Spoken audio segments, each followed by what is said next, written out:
As the movie begins, Woody is excited to be going to cowboy camp, a yearly event when just he and Andy are together.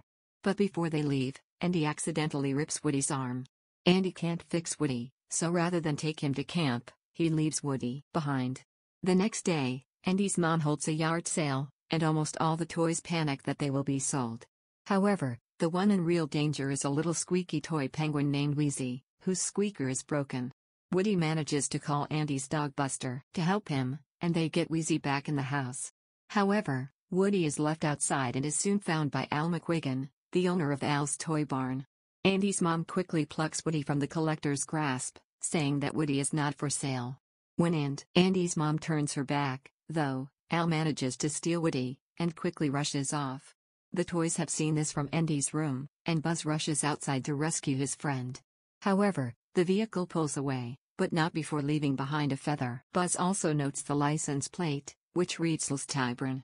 Back in Andy's room, the toys review the events as they unfolded, while Buzz uses Mr. Spell to help him decipher the license plate. Finally, he hits on the key, Al's toy barn. Meanwhile, Woody finds himself in an apartment, and once Al leaves, meets up with 3 other toys, a horse named Bullseye, a cowgirl doll named Jessie, and an in-the-box doll called the Prospector. Each of the toys is excited to see Woody, but he has no idea who they are. They show him around Al's apartment, where Woody soon learns that he was once the star of a popular children's show called Woody's Roundup. Back at Andy's place, the toys scan the television in Andy's room for a commercial advertising Al Toy Barn. Etch-a-Sketch takes down the location, and Buzz jots it down on a post-it note. A rescue party is assembled, comprised of Buzz, Potato Head, Ham, Rex, and Slinky Dog. Buzz tells the others that they'll return before Andy comes back from cowboy camp. Meanwhile, Woody has been watching episodes of the old television show in Al's apartment, but is shocked when one episode ends on a cliffhanger. The Prospector tells Woody that once public attention turned to astronauts, cowboys were out, and space toys were in.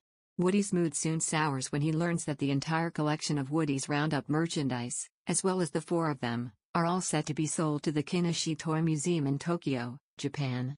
Woody says that he can't go, and has to get back to Andy. The Prospector explains that the museum will only accept everything if he, Woody, is included. Otherwise, the entire collection, including Bullseye, Jessie, and the Prospector, will go back into storage, a situation that gets Jessie very upset. Suddenly Al returns, intending to get a group photo to send to the toy museum. In the process, he pulls off Woody's right arm.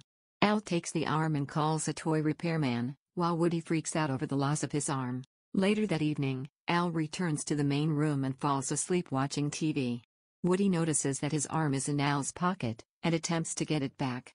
However, the VCR suddenly turns on, startling Al, and foiling Woody's plans. Al leaves the room, and Woody notices the VCR remote near Jessie, prompting him to accuse her. Jessie does not take this lightly, and gets into a fight with Woody, before the Prospector breaks up their scuffle. The next morning, Buzz and the other rescuers finally reach Al's toy barn and split up to find Woody. Buzz's journey takes him down the Buzz Lightyear aisle, where he sees multiple versions of himself. Noting a display toy with a new anti-gravity belt, Buzz attempts to take the belt for himself, but the display Buzz grabs him and subdues him. Much like Buzz in the first film, this other Buzz assumes he is a real space ranger. The deluded Buzz seals the real Buzz in a Buzz Lightyear box. When the others come along, they assume that deluded Buzz seals the real Buzz in a Buzz Lightyear box. When the others come along, they assume that deluded Buzz is their friend. Deluded Buzz goes off with the others as the real Buzz struggles to get out of his packaging prison. Back at Hal's, the toy cleaned comes and fixes Woody, repairing his arm, then cleaning him and touching up his paint. The cleaner paints over the anti-scrawling on the bottom of Woody's boot, making Woody look just like new. Al then takes the photos he needs, and goes off to his toy store to fax the information over to Japan. Woody is ecstatic to be whole again, and intends to leave, much to Jessie's ire. The Prospector tells Woody that maybe he should patch things up between the 2 of them before he goes.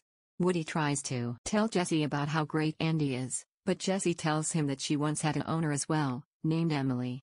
Jessie flashes back to her experiences of being loved, forgotten, and ultimately abandoned by her owner, Emily. When She Loved Me serves as the audio, in a memorable cinema tearjerker montage, depicting how as Emily grew up, Jessie was put aside, and finally tossed into a donations box, never to see her owner again. Woody quietly starts to leave, when the prospector warns that the same thing could happen to him, because he can't stop Andy from growing up. If he goes back, he may be discarded like Jessie, but if he stays with the group, they'll be safe and last forever. Woody decides to listen to the prospector, much to the delight of the other toys. Back at Al's toy barn, the gang finds Al sending a fax to Japan before going home to pack for his trip to Tokyo. The group jumps into Al's satchel, sure that he'll lead them to Woody. Back in the Buzz Lightyear aisle, the real Buzz has freed himself, and seeing Rex's tail sticking out the back of Al's satchel, follows along a few steps behind.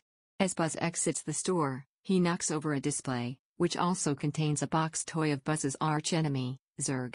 The toys see Buzz running off and pursues him. Unfortunately for the toys, Al leaves his bag in the car, so they attempt to enter Al's building using the ventilation system and an opening into the apartment building's elevator. Eventually, they make it to Al's apartment and find Woody, quickly attempting to rescue him, but not before the real Buzz shows up and proves himself to his friends. Woody then shocks his friends, claiming that he actually wants to go to Japan. In a near reverse from the first film, Woody eagerly talks about the television show that was centered on his character, and all the related merchandise. Woody, you're not a collectible, you are a child's plaything. You are a toy, exclaims Buzz, intending to make his friends stay with Andy. But Woody pleads that he is living on borrowed time, any more damage and he could be thrown away. Buzz reminds Woody that he once told him life was only worth living if you're loved by a kid, and that's why he came to rescue Woody, because he believed those words. When Woody still refuses to go, the others decide to leave him. After they leave, Woody contemplates what Buzz said, and as an episode of Woody's Roundup plays on the TV, Woody looks at his boot, and scrapes off the paint cover, ing the name Andy. Woody suddenly has second thoughts, goes to the ventilation grate, and yells to Buzz that he's changed his mind, but then asks Jessie and Bullseye to come with him. Jessie is afraid of being hurt again, but Woody really wants her to come. Woody is about to ask the prospector, when he finds the prospector out of his box, sealing off the ventilation shaft cover. The prospector's anger then comes out. He spent his entire life in a package, never bought, never loved. He fully intends to go to Japan along with Woody, Jessie, and Bullseye. Woody's friends attempt to open the grate, but haven't succeeded by the time Al returns to take the gang to Tokyo. The rescuers head back down the ventilation shaft towards the elevator, only to encounter the Zurg toy that was freed when the toys left Al's toy barn. The duplicate Buzz faces off against Zurg, but soon is shocked when the evil ruler proclaims that he is Buzz's father, and attempts to destroy him. Rex saves the day when he accidentally knocks Zurg off the elevator, defeating him. As the group makes their way to the lobby, they are unable to get in Al's car before it drives away, but they borrow a Pizza Planet delivery truck that is running nearby. The duplicate Buzz stays behind. He's found Zurg. They're partaking in a father-slash-son game of catch. The group makes it to the Tri-County Airport and manages to get to the baggage area. Because there are numerous cases like Al's, the group splits up. Buzz is eventually able to find the right one, but not before the prospector pops out and punches him away. Woody faces off to fight the prospector, but not before the angry toy uses his pickaxe to rip the new stitching on Woody's arm. The prospector promises further dismemberment unless Woody complies and returns to the suitcase, but the plan is foiled when the rest of the group arrive. As Buzz holds the prospector aloft, he rants that children destroy toys, and that someday they'll be tossed. Back in the airport baggage room, the gang has successfully freed Bullseye, but is unable to get to Jessie before the suitcase is sent out to the airplane. Riding on Bullseye, Woody and Buzz give chase, with Woody eventually making his way to the airplane. Jessie is pleased that Woody came to rescue her, but the joy soon turns to panic when the baggage doors close, and the plane begins to move. Woody and Jessie make their way out through an opening near the plane's front tires. Then Woody slips, and almost rips his right arm off again, before Buzz appears below. Woody and Jessie manage to swing off the wheel while using Woody's pull string and hop aboard Bullseye just as the plane takes off. The next day, Andy returns from cowboy camp and eagerly looks for his toys. They're neatly displayed on the bed, and there are some new ones. Andy patches up Woody's arm in his own special way, and writes his name on the bottom of Jessie's and Bullseye's feet. Woody is soon overjoyed to see that Wheezy has also been fixed. One of the toys found an extra squeaker at the bottom of the toy box, and gleefully, Wheezy breaks into song. As the toys are enjoying the performance, Woody and Buzz go over to the nearby window, where down below, Andy, Molly, and their mother are playing in the driveway. "Are you worried?"